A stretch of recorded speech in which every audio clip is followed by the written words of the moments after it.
Right, guys, welcome back. This is the Above Average FPL podcast. This is the Game Week 12 team selection after what was probably the worst Game Week 11 that we'll ever see, and probably one of the worst game weeks, full stop, we'll ever see. Absolute disaster for both of us, but we're here. We're back.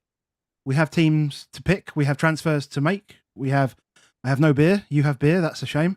But as you can see, Baker's with me, as always. How you doing, mate? You all right? Very well, mate. Very well. Yes. Are we feeling better? Are we feeling okay? Are we? Yeah, I feel okay. I'm, we're certainly a lot more apprehensive about Spurs than we've been in any previous week. Definitely. That is a worry. So we can talk about that. Yeah. Hey, it is the week that was. I'm bringing the positive vibes. Look, the green is by me, right? That is positive vibes for a green arrow this week. It has to be, right? Because I've had two absolute fucking terrible game weeks. I couldn't even bother to change him. I was like, oh, shall I little cut? I was like, nah, just leave it. Just done. Just leave it as it is. Done. And yeah, so if anybody needs a reminder of what happened to us this week, yeah, we have to just go back. We have to just say this is what happened. This was Above Average FPL versus Game Week 11. And so myself at the bottom there transferred out Trippier, Ward-Prowse and Doku, who scored a wonderful 33 points between them. Transferred in Tsimikas, Szoboszlai and Foden, who got 10 points between them. But it cost you 8 points to do it. And it cost me 8 points to do it. I had a negative 31, which, as Suj quite rightly pointed out, is more points than most people actually scored this week. Full stop. Which is a fine effort by myself. I think I should be quite proud of that. I've been mentioned on almost every single podcast this week as it should have been. To be fair, it's one of those, man. It's one of those. But not to be outdone by that, you've shown up with a 10.1 million game week rank as well. I mean, it's an achievement. A 10 million game rank. This is like achievement 10 unlocked. Million. Achievement unlocked, mate. That is. In a way, this is if you're gonna get a 10 million game week rank, get it in the old bad week, because you don't drop as much as you would normally. Yeah, like if this was a really good week and you had a 10 million game week rank, you're like, well, that's it, season over. It's actually even ridiculously, I was like, oh my god, it's like the worst thing that's ever happened. And then you're like, actually, if you just had like 10 points onto the score, it'd have been all right. So, yeah, it'd have been like 3 million and everything would have been fine. Yeah. No trouble whatsoever. Yeah, I mean, as I've said already, I mean, like the Doku thing, it hurts, but it doesn't actually. I didn't lose rank because of Doku. Nobody had him, but I'd have been sitting here on like 50 plus points if I'd have had him, because I'd have made different moves.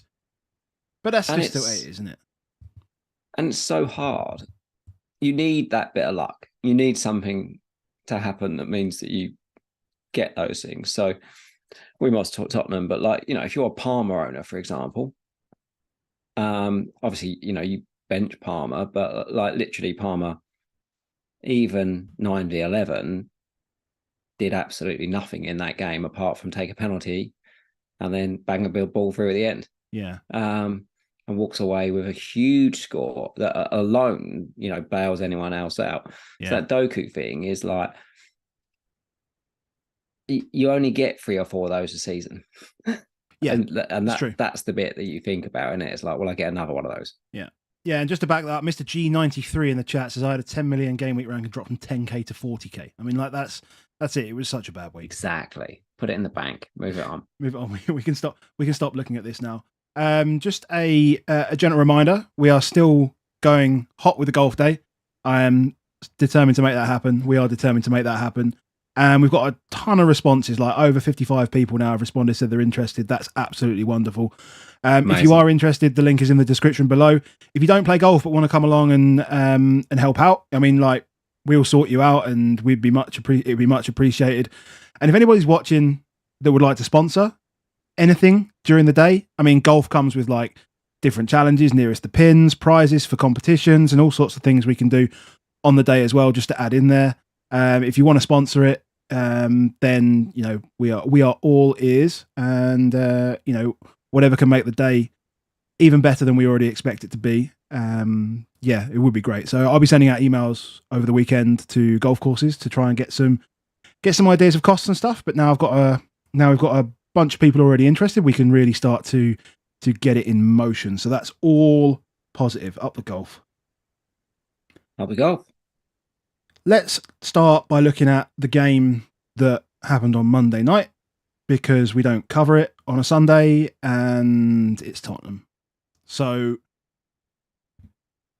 Tottenham won, Chelsea 4, obviously, in probably what was the most chaotic first half of football I've watched in probably since the last Tottenham-Chelsea game.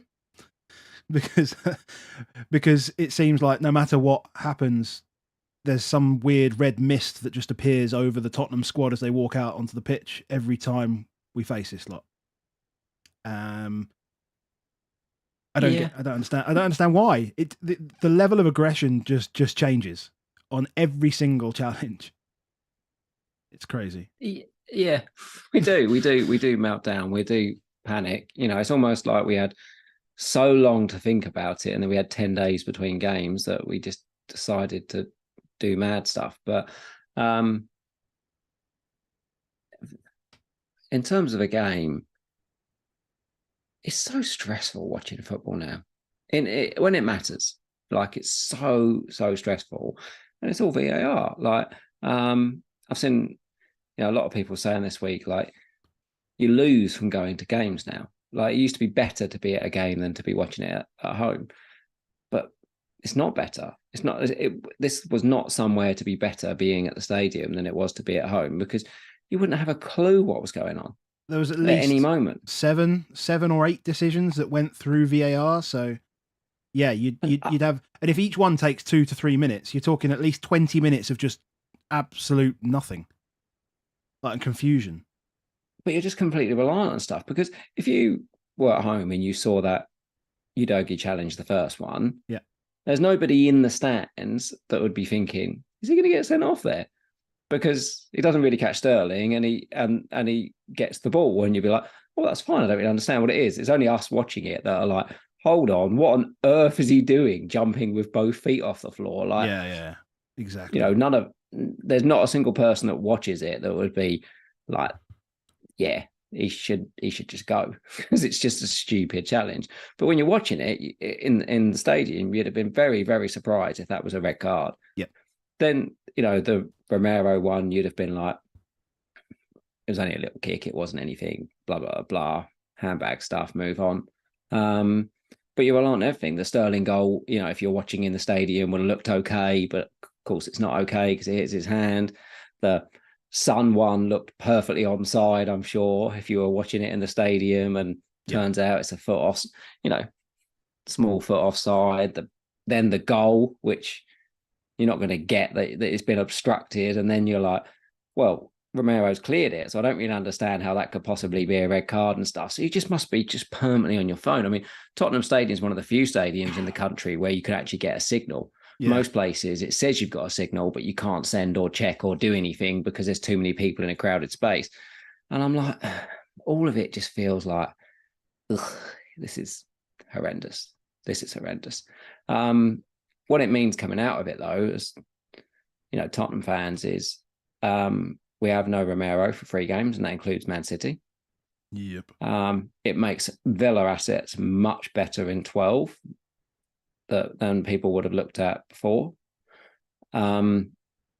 Because Van der Ven, we're hearing like earliest January. Yeah.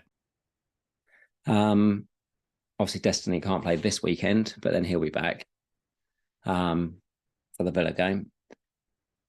But so much of our play is built off of this centre-back pairing. This has been the key. There's a massive hope that actually Postecoglou's actually improved the level of the players in the squad generally as well. I mean, and we're just kind of just pining our hopes on Dyer being able to manage that, full stop. And we can't. I mean, he was unbelievably good on Monday, I thought, but then it's obviously a completely different situation that he's going to be thrown into rather than 11v11. Yeah, we don't know how Ange is going to tackle this at all. No. because there are a few options. You could play the most experienced guys in Dyer and Højbjerg, and you could play Højbjerg at centre back because passing is such a big part of being a centre back in this play. So they could do that. They could play young Phillips, who brought him from Blackburn, has at least got championship experience, but it's still a very young centre back. There's also Dorrington, Alfie Dorrington. Alfie Dorrington is probably the closest in profile to, say, Romero on the ball, in that he can carry really well. He's an excellent passer. He's more of a playmaking centre back, but he's 18 and has not played at all. So that's really, really risky. It's just really, really dangerous. I think one thing I think what we might see. I think the game itself, though. I think the game itself tells us that I don't think we're going to change the way we play. I don't think it's the style's not going to change at all. It's going to be front foot. It will be, we'll be looking to progress the ball quickly up the field. That's not going to change. Obviously, Brennan came off early, which was good. Well, I mean, it was forced, but it's good for this week, right? So it means he's fine and fit, and our front line's okay. I feel like Bentancur will just come in for Maddison if he's out, and I think that front five is probably fine. I think Bissouma as well. Son's a better asset off the back of what's happened here, because I expect us to be more leaky, and also Richarlison's having an operation, so I expect Son to just be used and abused, as much as possible now. What we don't know is what happens to Maddison. There is also an option that what we do is change slightly the way that we play. What we have seen in some games is Maddison drop a lot deeper and be the playmaker a bit more. Now, we could see a situation where we play Bentancur and Maddison in the twin eights. Yeah. And then alternate dropping back. So you have people that come and play more, because we've lost some of the passing ability for Romero and Van der Ven. Ultimately, what we're saying is we got no idea what's going to happen with Tottenham. We just know it's probably not great. Yeah. From a Maddison perspective, as far as we've seen, they've released some training video this evening. We don't know if that's from today or it's from yesterday, but the training video they received today, Porro is not in it and Maddison is not in it. I own both. If Porro's fine, but Maddison is not fine, Porro is almost certainly on all set pieces. Yeah. That's just one thing to add for Porro owners like me. But if we've got no centre-backs and no Maddison, mate, we're going to concede in every game. So it's still a problem. Yeah. It's still a problem. Can't really add anything to that. Are we taking anything else from? Are we taking anything from Chelsea other than like they keep getting penalties? They do keep getting penalties. They just keep getting penalties. They've got a great fixture run coming up, but they just keep getting penalties. I mean, Sterling will always be the type of player that is around the box. They've got some good sort of 1v1 specialists in Mudryk and Sterling and Madueke when they come in. So I think they probably will get penalties. Yeah. And yeah, I can see us going back to Sterling at some point. He did very much feel like the big man on that team. As it became more and more frustrated, it was just like all about Sterling. I felt like, I know John Jackson obviously gets the goals, but it's because we were worried about Sterling more than anything else. Yeah. We were just, and we were standing on the halfway line. Yeah. We were just hoping that big man Vic would just save us against, which he did 2 or 3 times. I mean, you can see from the chart there were 2 big chances here that he did save. Insanely good. And like, in fact, the first one actually is the Højbjerg clearance over the line. It's the knee over the bar.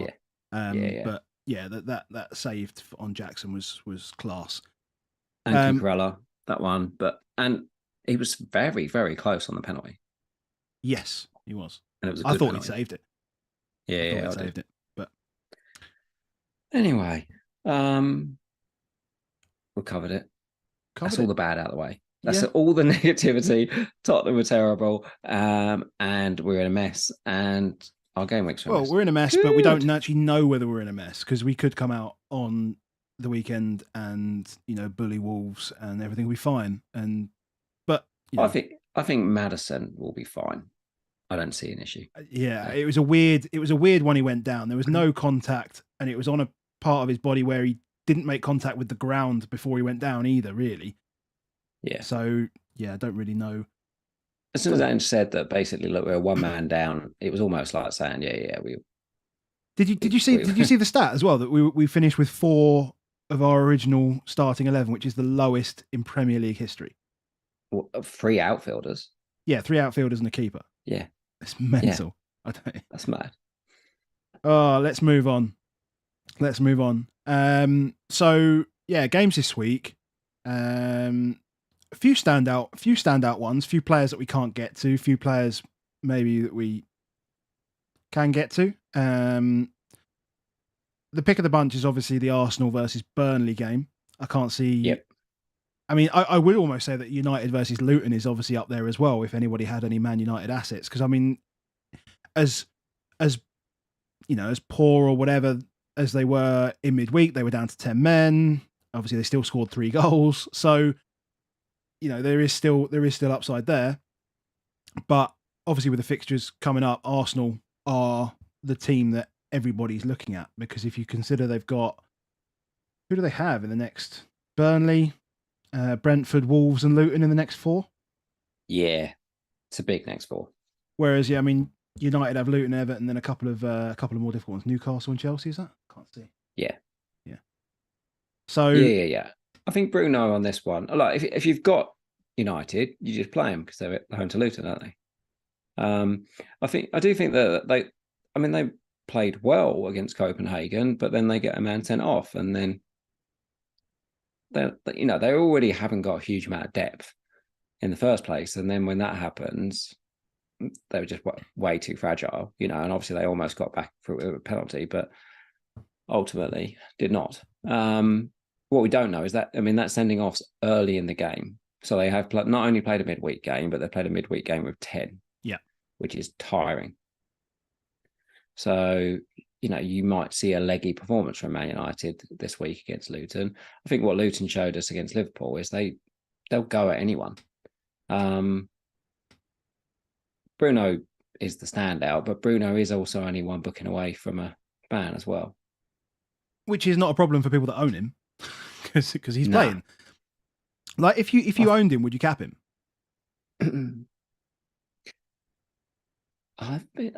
Like, there's a comment in chat saying that Man United haven't beaten anyone by more than 1 goal, which is fair enough. But if they win 4-3 and Bruno gets 2, I mean, they won 1-0 last week.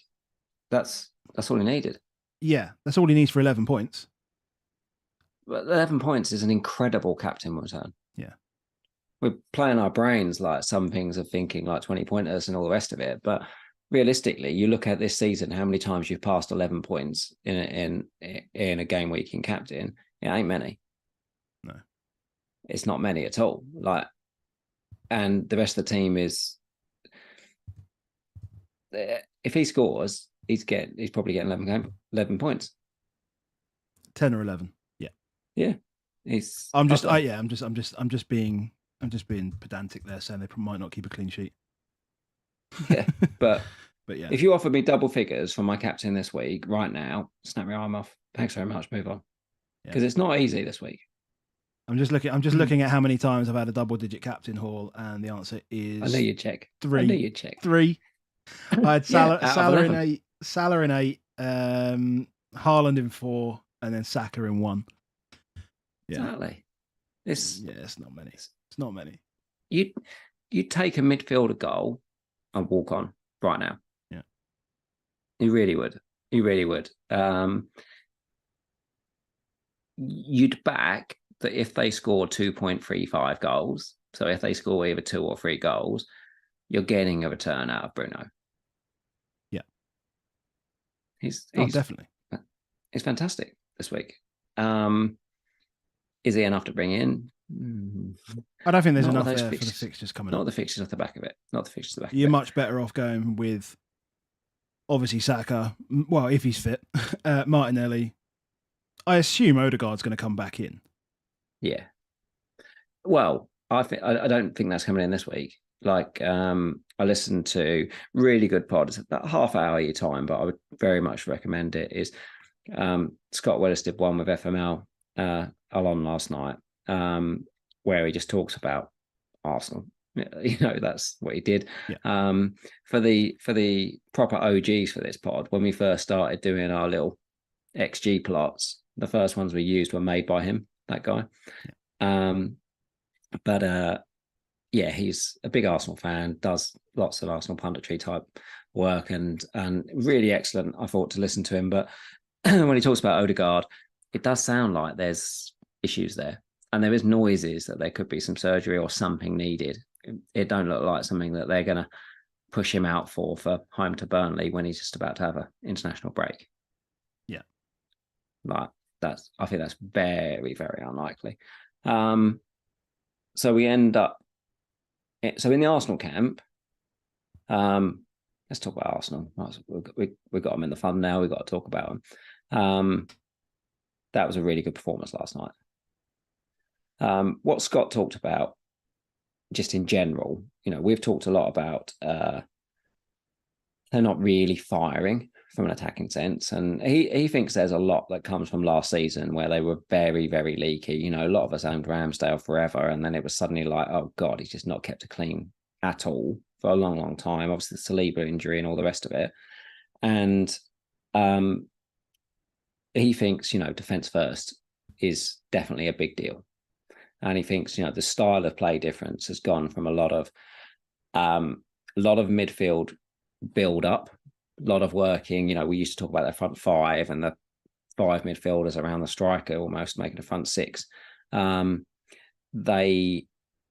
not how they're doing it now. They're very much slightly more Brighton, slightly more Man City wise, where they play around a lot more at the back to try and draw teams out, which ultimately normally leaves space down the wings, which probably adds to the fact that Saka and Martinelli have done so much of the creativity this season. And we're seeing a lot less through the central midfield is because they're playing around, hit quick. Yeah. And that's almost that first goal. It goes from Jorginho out to Saka, and Saka goes across to Trossard, is what you saw last night in the Sevilla game. That's exactly how they're playing. But defence-wise, they are unbelievably elite. Now, I mean, look at that this week. Like, not having a piece of Arsenal defence this week, tough. Yeah.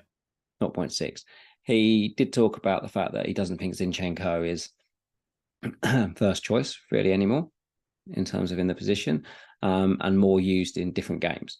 So Jorginho has been playing pretty well when he comes in, but there are certain games like Jorginho played midweek. He probably won't play against Burnley. He'll use someone like Zinchenko because he can come out of left back and come into centre midfield and do the role that Jorginho does. So there's, in a way, I was like, oh, Zinchenko probably plays the easy games. It's quite good yeah. for it. Saliba's clearly just the main man, but he's expensive. Gabriel, he expects to play. He just thinks he's probably the one that, they can do stuff with that. Tomiyasu's a good player. Kyrgios's a good player. Zinchenko's a good player. These players are going to take minutes out of some of these occasionally, but he expects Gabriel to play them most of the games.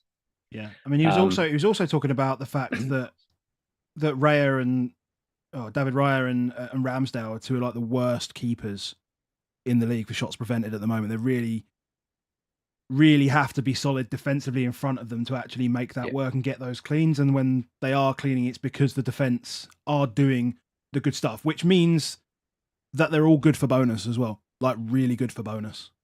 Even just that, we're doing loads of build up, we're doing lots of stuff. You're right there? Yeah, dying. But Gabriel's just a good pick. As long as he's playing. We can't just go and let you play. You have to assume he plays. You have to assume he plays. Yeah, I was just having a look. I was just having a quick look at some of the data on some of the Arsenal players and their sort of attacking contribution versus other teams, and it's quite stark actually. Like, so the per 90 numbers, the top three at Arsenal per 90 is Nketiah 0.36, Saka 0.26, and Havertz 0.15. Right, this is at least 450 minutes played. If you compare that to like Man City, obviously Haaland's at 0.8, Alvarez 0.31, and Foden 0.28. Tottenham, you've got Richarlison 0.46 and Son 0.45. And there was one other team I was looking at, which is obviously Liverpool. Darwin 0.85, Jota 0.5, Salah 0.46, Diaz 0.4. All of these guys, in fact, they're the only ones with any XG per 90 in those four. So, yeah, they're obviously really struggling there, and that just basically backs up what you've said. Yeah. What I did think, what you've just said there, basically, is in what we've seen, you should talk about Arsenal as an attack rather than necessarily about the individuals. I think a lot of people just talk about the individuals. So they'll say Saka has only had one shot since game week 7, and those bits of it. And you're like, that's a really important stat if everybody else has had 15 shots in the attack. Yeah. But it's not the case. Like the whole attack is low. So what you're now betting on is if they do have a good game, do I still think Saka will be involved? And the answer is still yes. Do I still think Martinelli will be involved? The answer is still yes. And do I think Nketiah will be involved? Depends if he's playing, because we don't know if he's training or not. I do think if Trossard's playing, he'll definitely be involved. Yeah. And there's a question in the chat. Would you do Maddison to Saka this week? I mean, I only if I would prefer to go to a different Arsenal asset personally. But would you? Well, I mean, if he's playing, then no. If he's playing, then yes, you go to him, right? Yeah. I guess the thing going forward is we've got this game, which is massive. We've then got come back and we've got a game week 13, straight after an international break. And then we go into 14, 15, 16, all in one calendar week. Yeah. And so the important part on this is nailedness. Otherwise, you're just going to have a problem again in 2 weeks. If you've got 2 free transfers and you're danger of burning, and you're still going to just use one this week and still have 2 free transfers next week, you can probably get a bit more fanciful. But me and you are not in that position. So you do want the players that are there. Now, I do think Martinelli is the best option, full stop, for them at left wing. The one massive thing I took from the other night, we covered it in the pod last week about 1v1 specialists against these low teams, having the opportunity to take him down. He was just everything to them last night in taking down Sevilla because of the way that he played. He was really wide. So I think if anyone watched it, he'd be like, Martinelli was really wide. But like he made, let me just get the number of dribbles he made. 16 dribbles he made last night. He put in 12 crosses. I mean, that's loads. A huge number. 2 big chances created. Now, he didn't have any shots. But that was in the Champions League against a good team. Yeah. Burnley are a lot more open in that space. But if you compare that to Saka last night, Saka will get the headlines because he scored a really, really great goal. But Saka was coming off that wing considerably more. So, and, expected goals was 0.4, expected assists was 0.6. He did make 3 key passes, but he only did 2 crosses. So what they're basically doing is saying to Martinelli, it's your job to make stuff happen here. It's your job to stretch the stream. Your job. It's your job's really important, actually. So I think that's actually good for Martinelli's minutes. Is it good for his goals? I don't know. Yeah. I don't know. But if he did get one last night, if he did get, let's just say that game was last night and he did get a goal, with the amount of crosses he's putting in, the amount of dribbles he's putting in, he's taking all the bonus because he's getting all the plus stuff, all the created chances, any big chances. Yeah. So I definitely don't hate Martinelli. I think if you haven't got Saka like me and you, I still think Martinelli's a still really, really, really, really good option. I mean, for nailedness, could you just go into instead? You just go into Brighton and just go and get Mitoma. Good Like he's not, segue. he's not, he's not, he's not. Yeah, he's not starting games in this period. Estupinan obviously tonight. He comes on after 65, gets subbed off after 77, so his recovery is obviously hampered. But you'd imagine I'd imagine they'll use that because they won't want to farm him out in game week 12 against Sheffield United, but they'll use that as an excuse to say to Ecuador, like, no, you can't take him. Like you can't take him. We need him for another 2 weeks. We need him to rest up, recuperate. He can't fly. He can't do this. Can't do that. And then you get him back for Forest, Chelsea, Brentford, Burnley. And as much as we've said they're kind of falling off, they're not really falling off. I guess they put themselves on a high pedestal last season with the obviously with the 2+ XG constantly. The fact is they've still scored in every game this season. I think it is. Yeah. So like they're still scoring goals. And they're not keeping any cleans. That's fine. I was called out earlier on. Oh no, I think it wasn't called out. Saw something on Twitter earlier that someone had said that Estupinan's fun, but they don't keep any cleans. And I said, well, yeah, but that's because he's been out. And they quoted 3 fixtures to me. He was like, yeah, but they conceded against Bournemouth, Wolves, and Luton. I was like, yeah, he got 24 points in those 3 games. Okay. I'll take Brentford and Burnley at home, no problem. So I'd imagine he'd be back for 13, even though he's had a little setback. It depends how bad it is, right? But it's tough, and you need to see him. You need to see him play. But it will improve Mitoma as well. Like it will improve Mitoma having him behind him as well, because it allows him just to get further forward. It pushes him further forward as well. As well as Stupinan get injured. Milner started there at left back and had to go off in the first half, so he went off. Who have they got left to play there? Like they're going to play Van Heck out there or something? I think they'll just play. And apparently Dunk got injured. Oh Jesus Christ! I missed the end, but apparently Dunk was injured. So I think what we're going to see there is that could be carnage. Then is he just going to throw shit? Is he just going to throw all Hail Marys and just go absolutely nuts against Sheffield United and just try and score more than them? They'll probably just play Lamptey. Lamptey's been in training, so just stick Lamptey back there. Okay. Just stick Lamptey back there. But Lamptey and Mitoma down that side, I mean, that's fun. That is fun. That's good fun. Do that, Mitoma's great, but he's not getting a lot. But he doesn't need to necessarily get a lot. I mean, last week he gets that he's nonsense assist. He's the one. He's ticking along. He's that guy this season. He's just ticking along. He is the tick along. He is the epitome of ticking along. He's literally that. But yeah, we don't quite know who's going to play. You'd assume Ferguson. Well, I say the epitome of it. It's not really. It's been a bit up and down, but I've got absolutely done this by having a dinger in the last 2 games for absolutely nothing. Then he destroys Ajax on a Thursday night tonight. Of course he does. So goal typical. And assist, absolutely take him apart. Man, if he doesn't return this weekend, I would just oh God. But yeah, no, Mitoma's just a fine asset. But I do think that as soon as the fixtures aren't there, you're going to be like, I've then got a winger that doesn't take set pieces, doesn't take penalties, doesn't get many free points. They have to play well. And Bumo's going to play Luton in 2 weeks, and you're just going to be like, yeah, see you later, Mitoma, I'm off. Yeah. That's what'll happen on that one. Fair enough. Just had something in the chat.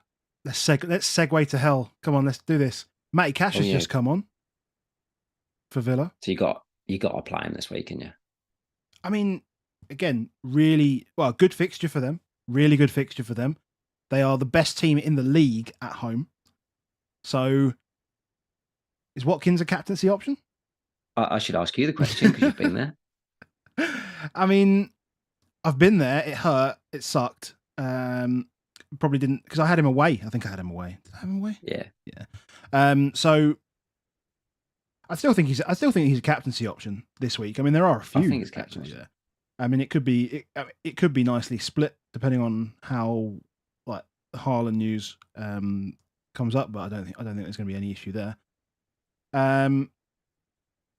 Yeah, I don't know what it is home versus away. I mean, obviously they were torn to pieces by Forest at the weekend, but Fulham don't really have.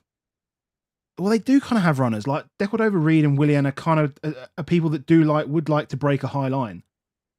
And they've They got have a Harry weird Wilson. habit, Fulham, of turning up and suddenly just doing something when you don't expect them to. But Yeah, they also have a habit of turning up and doing absolutely nothing and getting dick 6-0. this is true. Like, you really don't know. Like, they went to obviously Arsenal and scored two, and played really well. But they can also just go places and just concede free. They're, I don't know what to make of where we end up there with them. I think you But just keep you obviously just keep the assets that you have. I'm not looking to yes, bring in Villa assets. I mean, their fixtures they turn as such. I mean, they drop from game week 13. They dropped to the bottom of Scout's fixture ticker, which is Matty Cash is so quickly going to leave our teams. He's just sitting at 5 minutes. And you're like, I'm getting him gone. yeah, He's going. He's true. going real quick. And I suppose we better talk about the other final captaincy option because Haaland as a default is a captaincy option, but Salah, like I read those numbers out just a minute ago. Like that front four for Liverpool they're cooking. They're still cooking. Like from an underlying perspective. Obviously, they've not done very much against Luton. Out of all the teams in the league, Liverpool feel like a team that will go back to home, and they will try and right a wrong that happened the week before. Like it's a weird cliche thing, but I feel like it's one of those where you get a response type thing in the back of my mind. And as I mentioned earlier with Bruno, where you feel like even one goal is an okay result from your captain this week, despite there being loads of really good fixtures, because Saka is harder to trust than we would have expected him to be. You then move into a world of two strikers, and Son's harder to trust than I potentially expected it to be. Early game, who knows what you're getting out of Tottenham? Not enough to trust it. And therefore, I'm sort of defaulting to some of these Sunday games. So you've got the 3 2 o'clock or 4 2 o'clock. 4 2 o'clocks again. This is so good for us when we pod on Sundays. Not but you've got Villa, Brighton, Liverpool all at home, and you think I like the idea of that. I'm not going to captain someone for Brighton, so the only two I'm going to either captain is Watkins, or I'm going to captain Mo, or I'm going to captain Haaland. And Haaland, obviously, they are predicted the least amount of goals out of any of these teams we've mentioned. This is true. Liverpool predicted a good number, 2.4. Do you think that means a hat-trick for Mo? I don't. I don't. No. Do I think Brentford will score? I actually do think Brentford score this week. I would be, I think they're good enough to score at Anfield. And that actually makes me quite like the idea of a Mo cap. The amount of times when they've conceded that even one goal, he'll end up with top bonus.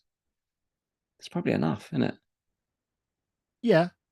I mean, but are we seeing it from Mo?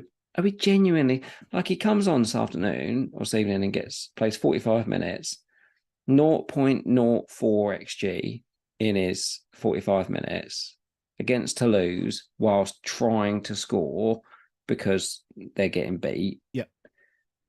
Whereas Jota walks onto the pitch and scores, within about 2 minutes.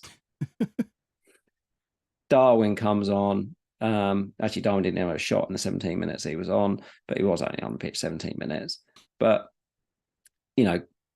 everybody else is getting closer to the goal than him. It's tough, but it feels the safer pick, Mo, this week, I would say. Well, I mean, anybody that doesn't own Haaland is going to captain Salah. So when you say safer pick, I think when you look at it from an ownership perspective, like, he will be captained, and he'll be captained by a lot of people that do have Haaland as well. So yes, from that perspective, it feels the safe-ish pick. I mean, it's only where I am at like 3.8 million that Haaland's going to be over 100%. Yeah, it's hard.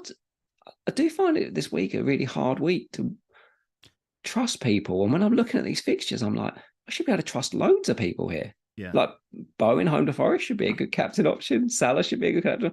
Mitoma, Watkins, Bruno, Saka, Haaland, and it's like probably just go Mo. Then you just don't have to think about it. It's less stress. I think we need a lower stress week. Albeit, I thought Haaland was brilliant considering the horrendous twist of an ankle he had last week. But I thought it was really good midweek.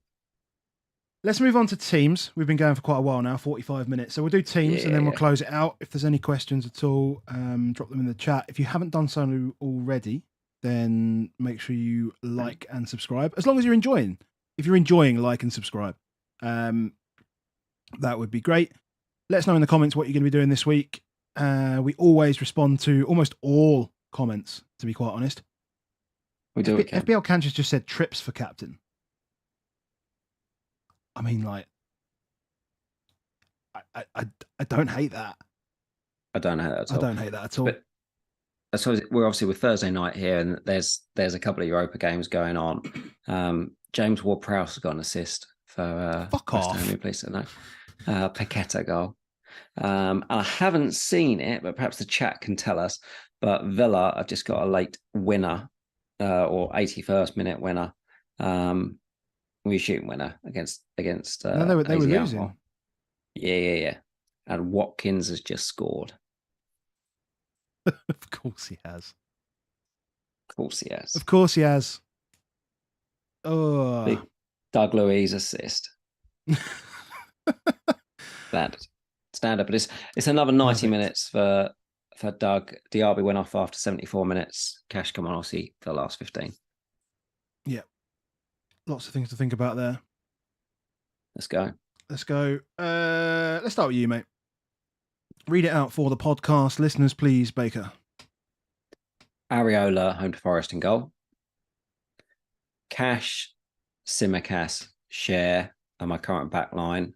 Diaby, Maddison, Adingra, Son, Salah, with the captaincy at the moment placed there. Watkins and Haaland up top. I've got Porro first bench. I've got one free transfer. There's an easy transfer, which is I could do nothing, actually. I could just let it go. Team's okay if Maddison's okay. I don't suspect I'll do that one. I don't suspect that one will happen. But there is a chance that I could just say, hey, I'll stick with Maddison. And I could do Porro, say, to Gabriel. That might happen. And then I'd probably bench Simicast in that space. I think I'll bench Simicast. I suspect there's a chance and that would be dependent if I brought Gabriel in. And the defenders I like this week, I like Gabriel. I like Mitchell. I think the next four, we talked about it on the weekend, are really good. 4.6, I think it's a really good price. And Lascelles obviously at 3.9. The only thing with bringing Lascelles in this week, I'm then like doubled up on the defence. And what if Livramento is just a really, really good option? And so I'm sort of placeholding Cash is going to go to a Newcastle, but maybe back to a Newcastle defender.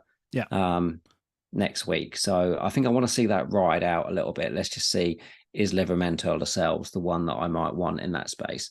So Porro to Gabriel potentially is a transfer. If I did do Porro to Gabriel in current prices as they stand right this moment, that would give me 0.6 in the bank. There is 0.6 between Maddison and Saka right now.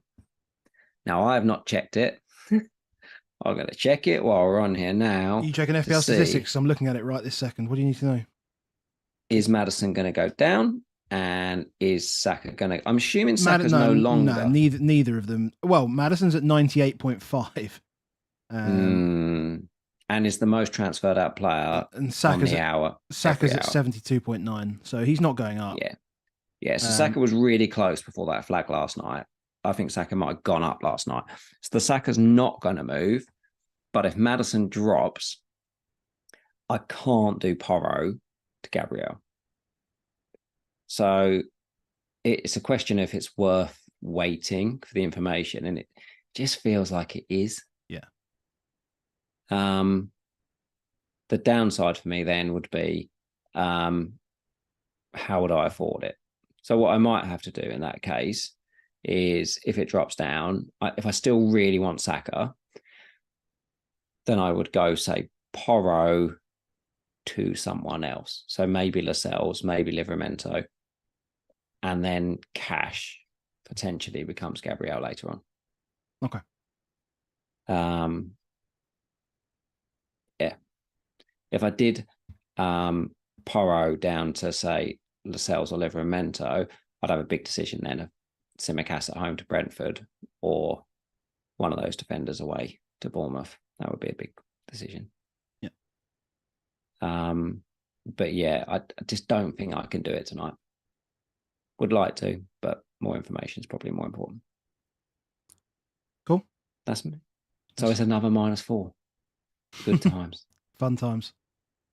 Unless we get to the weekend and it turns out that Porro's okay, Maddison's okay, Saka's not okay, and then I might roll back to that world of, do I just make a defensive move? Do I just make a Maddison to Martinelli move? We'll see.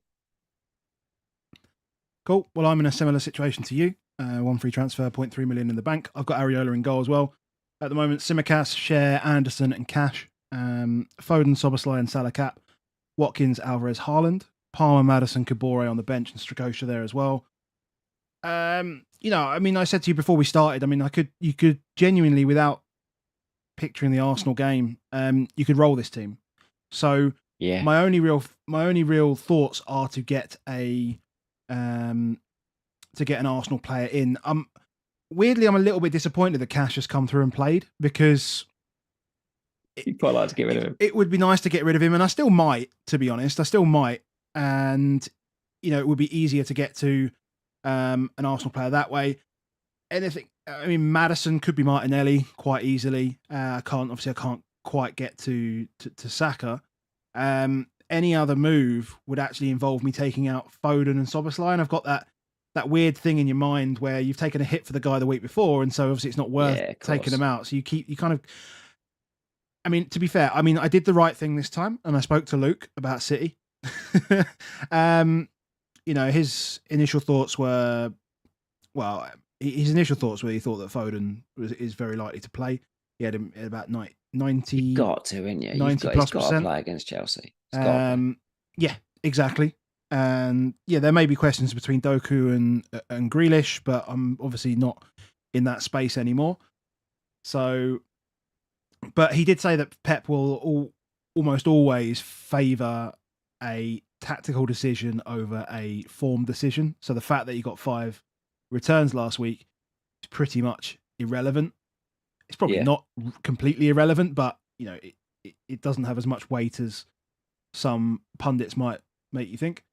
I get that as well. But so I'm in a position where I probably want to move to an Arsenal player, but I don't really know which one it is. Or I could just take the risk. I could just take the risk and roll, and then have a think about game week 13, because 13 feels like more of a challenge. And as you've said, a second Newcastle defender. I'm looking back at those fixtures now from 13. Chelsea at home, don't hate that for a defensive. Man United at home, don't hate that defensively. Then Everton, Spurs away, and then Fulham at home in 17. The fixtures are pretty decent defensively. They're just good. And they're a great defence as well. So yeah, it's a real tough challenge this week. Obviously quite comfortable with the bench as it is at the moment. Maddison, like who do you bench in that back line if Maddison's fit? Oh, Tsimikas, not even questions. Yeah. Did you watch any of the Liverpool game? How bad he was tonight? No. How bad he was.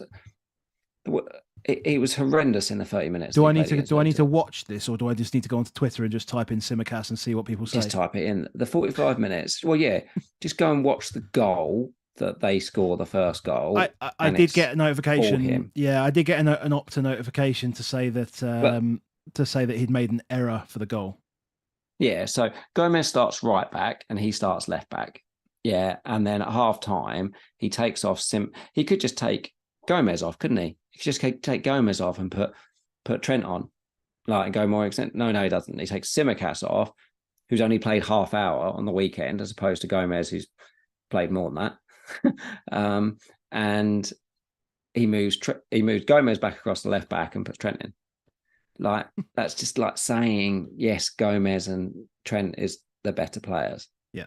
So I've just quickly nipped onto anything LFC _ on Twitter, and it just says thoughts on Simicast in that first half. Shite, shocking, poor, 3 skulls, woeful, poor performance, terrible again. Like, it doesn't look good, does it? Yeah, it doesn't look good. This is me and you hitting. Well, actually, I just free transferred him, but you hit. I hit him in. Yeah, I hit him in. Like, he was essential then, but he's not essential to take out, because when they do play their easier games, yeah, then you're likely to play him. Yeah, Fulham, Sheffield United, Palace, Man United. Yeah, the thing that they mentioned was about the Luton one is that he was concerned about set piece threat. They're about to play Brentford. About like Brentford. Hold on, I need to just change that image. Jensen, like Jensen's just going to be just banging his balls. Like, Bumo's going to be beautiful players as deliverers of a ball. Like, why would you play Simicast when you could play Gomez? Yeah, it's true. It's true. So either I need to know whether Maddison's fit or not, basically. Yeah, I don't. I'd be amazed. I'd be genuinely amazed if Simicast starts in the weekend. Rockstar messaged me. There you go. We go. The earliest news Rockstar's had is that it's complete, fan noise, but said to me, I'd be very surprised if he starts on the weekend. That's from a Liverpool fan. That's not a leak. That's just from a Liverpool fan. Yeah. Could I just do Maddison to Bruno? You could, just like I could. Me and you could both just do Maddison. Just do Maddison to Bruno and have the Luton game. The funny, stupid thing about Bruno, because I don't feel like I'm going to make any other transfers. Like, when we've got those 3 games in a game week, in a calendar week, he'll play them all. Play 90 minutes of them. Yeah, he's the only one that will. Like, so. Which one's that? Is it 13, 14? No, it's 14, 15, 16. 14, 15, 16. Yeah, so 2 of them at home as well. Yeah. I wish he hadn't talked me out of it last week. But it's what it is, isn't it? Yeah. Maddison out to Bruno now sounds like a great deal. Last week it sounded like a really bad deal. Yeah, exactly. Yeah, because that was the exact move I was talking about, wasn't it? How stupid is that? Because we were playing Chelsea. Like, I know Chelsea Chelsea at home was objectively a good fixture for Maddison. Yeah. Fuck. How do we? The thing is, mate, if you do Maddison to Bruno, and I know what's happening. What, Maddison scores a ton? Because I'll fucking take that. You're going to put that armband on Bruno Fernandes. Oh, yeah, that's true. That's true. That's also true. And then I'm gonna be here again on Sunday, like I was this Sunday, just like like, mate, I fucked up again. I did it again. Yeah. Why does it always happen to me? People like Balotelli, like, why always me? It's because you make bad decisions. We're mucking about with these players. They're like, yeah. We have got Bowen just sitting there home to Forest this weekend. Yeah, it's a really good. It's a really good option. Maddison to Kudus. Not too much. Get on the Mitoma train. Martinelli, Maddison to Bowen. Yeah, it is the big deal though. Don't be swayed by Luton text. Bruno loves a booking. To be honest, if he did get booked, he would just come straight back out and I'd have 8.3 million to do something else. As I say, like, if you look at the rest of it, like Simicast, Share, Anderson, Cash. So that back 4 in what we now 12. So that back 4 in 13, obviously Simicast would be benched, but Newcastle have Chelsea at home, which is fine. Palace have Luton, fine, and Villa have, who do they have in 13? I'm now lost. I've got the wrong image in front of me. Who are you after? Oh, Tottenham. Sorry, Villa have got Tottenham. Well, I've got Tottenham. But like I said, I don't think the defensive assets I don't think the attacking players are an issue for it against us now. Yeah. Yeah, in fact, certainly not now. Next week could be a really weird one because I've got triple Liverpool, triple City. Can I just free hit next week? The problem is all the good fixtures are really crap. City and Liverpool recently has been goals galore. It's been fine. Yeah, I suppose it has. 5 attackers. Yeah, that's true, mate. I just got 14 points from 11 players and a captain. At least if they're playing each other, somehow you've got to get points. Somehow points have to occur if they're all playing in the same game. That's true. what I see it. This is true. So God, it's at some point we'll learn, mate, and we'll start moving up the ranks. Is there any way for you to sack her? Is there any way to sack her?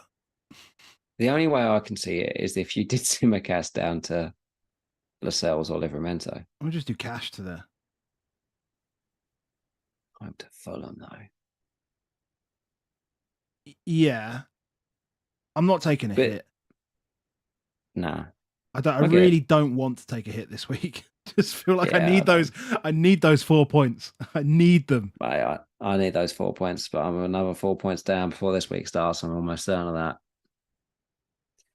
Oh, we go again. There we are. We go again. There we are. Thank you to everyone who's joined us in the live chat, as always. And thank you to everyone that's listening back on podcast. Really appreciate that. Before you do leave today, if you make sure you like, comment, subscribe to the channel. We're still marching our way up to 10,000 subs, and we will not stop talking about marching to 10,000 subs until we get there. So just give us a little helping hand. That would be it's really useful as well on a Thursday night to do so, because the content, like obviously, we have to convince the wives that it's a good idea to let us podcast, but on a Sunday it's like we do it on a Sunday because that's the content for the week.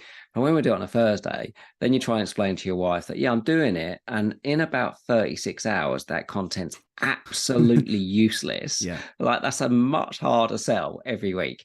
Agreed. So the more people like it, the more people share the Thursday one, like that helps us keep doing that one. Like we've had to buy favors to allow us to do a second video every week. So please do. And as announced on Twitter earlier, we have ordered more mugs, more coasters. So we're giving away more stuff in the next few weeks, which is all good for you guys.